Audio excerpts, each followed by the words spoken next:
Breaking news చూస్తున్నాం. పసిడి ప్రియులకు ఊరట లభించింది. మళ్లీ బంగారం వెండి ధరలు తగ్గాయి. దీంతో ఇవాళ 36,000 కిలో వెండి ధర తగ్గింది. కిలో వెండి 2,54,000కు చేరుకుంది. 4 రోజుల్లో 1.60 లక్షలు కిలో వెండి ధర తగ్గింది. మళ్లీ బంగారం వెండి ధరలు తగ్గడంతో బంగారు ప్రియులకు ఇది శుభవార్తనే చెప్పొచ్చు. దీంతో ఇవాళ 11,500 రూపాయలు తులం బంగారు ధర తగ్గింది. ఇక 24 క్యారెట్ల 10 గ్రాముల ప్యూర్ గోల్డ్ ధర 1,46,500గా చేరింది. ఇవాళ 36,000 కిలో వెండి ధర తగ్గింది.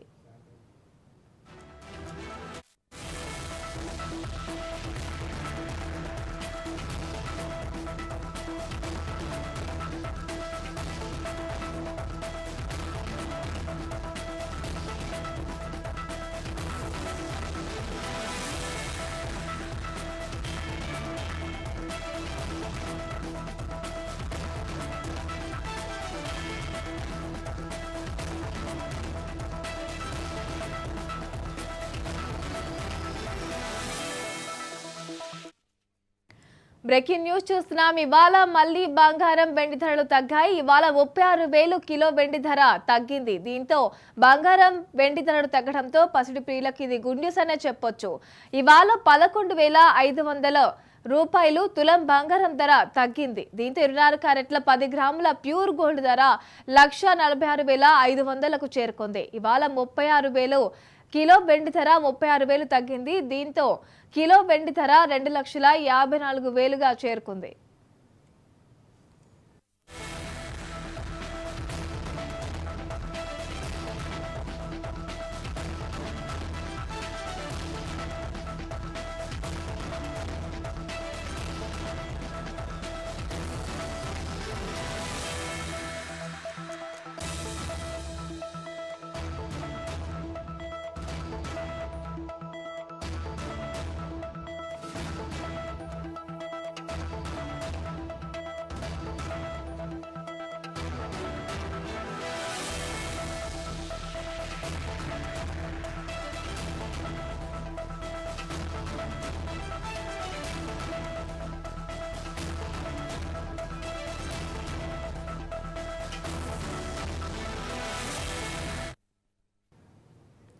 రైట్, ఇవాళ మళ్లీ బంగారం వెండి ధరలు తగ్గాయి. ఇవాళ కిలో వెండి ధర 36,000 తగ్గింది. 4 రోజుల్లో 1.60 లక్షలు వెండి ధర తగ్గింది. ఇక మళ్లీ బంగారం వెండి ధరలు తగ్గడంతో పసిడి ప్రియులకు ఇది పెద్ద గుడ్ న్యూస్ అనే చెప్పొచ్చు. ఇక తులం బంగారం ధర 11,500 ఈరోజు తగ్గింది. దీంతో ఇక ప్యూర్ గోల్డ్ 10 గ్రాములకి ధర అయితే ఇప్పుడు 1,46,500గా చేరుకుంది. దీనిపై పూర్తి అప్డేట్స్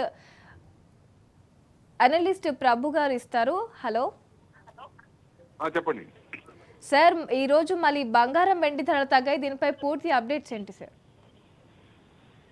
ఇప్పుడు గ్లోబల్ అన్సర్టినిటీ ఏం తగ్గలేదు. రైట్, బడ్జెట్ లో ఎస్టీటీ అనుగుణంగా అది తగ్గిస్తారనుకుంటే పెంచారు.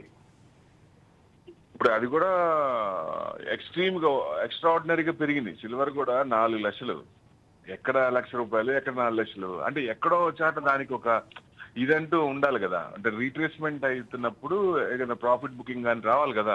ఇప్పుడు కంటిన్యూగా అలా పోతే ఎంత కాలం అని. సో కొత్త నీరు రావాలన్నా కొంచెం రీట్రేస్మెంట్ అయితేనే హెల్తీగా ఉన్నట్లు లెక్క. సో దాని అనుగుణంగా కొంచెం కాపర్ దాంట్లో 20% మార్జిన్స్ పెంచారనే ఉద్దేశంతో గోల్డ్ అండ్ సిల్వర్ కూడా ఇంకా పెరగచ్చు అనే ఉద్దేశం ఉంది. దాని అనుగుణంగా కొంచెం పడింది అనుకోవచ్చు. ప్లస్ ఫెడ్ చైర్మన్ మారుస్తారు, అంటే నెక్స్ట్ టైం కి కొత్త ఆయన ఉంటారు. ఆయన ట్రంప్ ఏం చెప్తే అది చేస్తారు. అప్పుడు ఇంట్రెస్ట్ రేట్లు తగ్గచ్చు. ఇవన్నీ ఉన్నాయి కాబట్టి అన్ని ఒకేసారి కొంచెం వచ్చినాయి. ప్లస్ ఎక్స్ట్రాడినరీగా పెరిగింది కాబట్టి కొంచెం రీట్రేస్మెంట్ అయ్యే అవకాశాలే ఉన్నాయి. అది కూడా డ్రాస్టిక్ ఫాల్, పారాబోలిక్ పాత్. అంత పెరిగినప్పుడు ఓవర్ స్పీడింగ్ ఆల్సో క్రాష్ వస్తుంది కదా, యాక్సిడెంట్ అవుతాయి కదా. ఇది కూడా అంతే. అట్లా కొంచెం తగ్గింది. బట్ మార్కెట్ స్ట్రాటజీలో తేడా లేదు. మార్కెట్ స్ట్రాటజీలో ఇప్పుడు కన్జంప్షన్ ఏం తగ్గిందా? అక్కడేం తగ్గదు కదా. కాకపోతే ఈ ట్రేడర్స్ అనే వాళ్ళు చూస్తారు కదా, పెరుగుతుంది దీని మీద చేద్దామని, ఆ పర్సంటేజ్ కొంచెం తగ్గుద్ది. సో ఇది హెల్తీ అండి. ఇప్పుడు ఎవరైనా ఇప్పుడు కొనుక్కున్న వాళ్ళకి ఒక డౌట్ ఉంటుంది, ఇప్పుడు కొనాలా లేదా అనేది. అంటే ఇవాళ కూడా డౌనే ఉంది, ఇవాళ రేపు చూడాలి. చూసిన తర్వాత ఇంకా ఎంతవరకు డౌన్ ఉంది అంటే అది మన ఎస్టీటీ పెంచారు కాబట్టి, మార్జిన్స్ పెంచారు కాబట్టి అది ఎంతవరకు డ్రాస్టిక్ లాగుతుంది డౌన్ సైడ్ అనేది చూస్తే అప్పుడు ఎక్కడో చాలా సపోర్ట్ లెవెల్స్ తీసుకుంటుంది. ఇప్పుడు టోటల్ గా ఇప్పుడు ఇప్పుడు ఉందండి 1,33,800 గోల్డ్ ఉంది, 2,33,000 సిల్వర్ ఉంది, అంటే 2,31,000 దగ్గర సపోర్ట్ ఉంది. ఇది 131,200 దగ్గర సపోర్ట్ ఉంది. ఆ సపోర్ట్ తగ్గితే ఇంకా కొంచెం తగ్గే ఛాన్సులు ఉంటాయి. ఈ మధ్యలో ఎక్కడైనా సపోర్ట్ తీసుకుంటుందా, ఫాల్ అనేది ఆగుతుందా, అప్పుడు ఆగినప్పుడు డెఫినెట్ గా ఎంటర్ కావచ్చు. ఎవరైనా సరే ఈ 2 రోజులు వాచ్ చేసి దెన్ కెన్ ఎంటర్. అది ఎందుకంటే పడటం ఇంకొంచెం పడితే తక్కువలో వస్తాయి కాబట్టి. ఓకే ప్రభు గారు, అంటే ఇప్పుడు గోల్డ్ మీద గోల్డ్ పైన కానీ సిల్వర్ మీద కానీ ఇన్వెస్ట్ చేసిన వాళ్ళపై ఏమైనా ప్రభావం పడుతుందంటారా ఈ బంగారం వెండి ధరలు తగ్గడం వల్ల? మరి ఇన్వెస్ట్మెంట్ చేసినప్పుడు అది తగ్గిపోద్ది కదండి జనరల్ గా. అంటే అందుకనే గోల్డ్ ఎప్పుడైనా సరే వాడుగుట్టుకి ఎంత అవసరమో ఎంత ఉండాలో అంతవరకు చేసుకోవటం మంచిది. షార్ట్ టర్మ్ కి అయితే ఇప్పుడు 11 months 1 year అనుకోండి, షాప్ లో స్కీమ్ తీసుకోవచ్చు. లేదు మనకి 5 years ఉంది, 10 years ఉందంటే గోల్డ్ ఈటీఎఫ్ ఎప్పుడైనా బెస్ట్. ఎందుకంటే అప్పటికి లేటెస్ట్ రీడీమ్ చేసుకొని లేటెస్ట్ ఆర్నమెంట్ కొనుక్కోవచ్చు. ఎందుకంటే ఇప్పుడు కొన్నారనుకోండి 6 months లో ఆర్నమెంట్స్ మారిపోతాయి.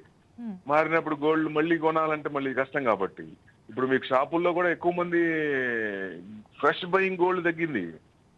ఓన్లీ రీప్లేస్మెంట్ పాత ఉన్న మోడల్స్ ఇచ్చేసి ఆ డిఫరెన్స్ అమౌంట్ పే చేయడానికి ఎక్కువ ఉంది. షాప్ వాళ్ళని ఎవరిని అడిగినా ఈ మాట చెప్తారు, ఫ్రెష్ బయింగ్ తగ్గింది. సో ఇంత రేట్ ఉంటే ఎవరు కొంటారండి? 900 దాదాపుగా 20,000 అయింది. సో 18,000 దాకా వచ్చి మళ్ళీ అక్కడి నుంచి ఇదైంది కదా. సో డెఫినెట్ గా గోల్డ్ అనేది అంత పెరిగితే క్రైమ్ రేట్ కూడా విపరీతంగా పెరుగుద్ది.